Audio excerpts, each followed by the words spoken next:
Hasta finales del mes de junio se puede ver en el Centro Polivalente de la Bargaña, en Candás, una exposición de las campañas de normalización social de la lengua asturiana.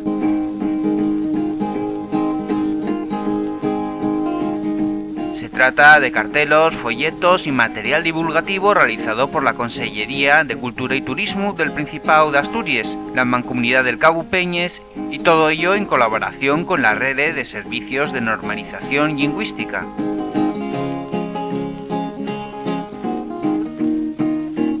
Un interesante paseo por las campañas que abordan los temas sociales de actualidad y buscan no solo concienciar a la gente, sino también dar a conocer y normalizar el asturiano en la vida diaria.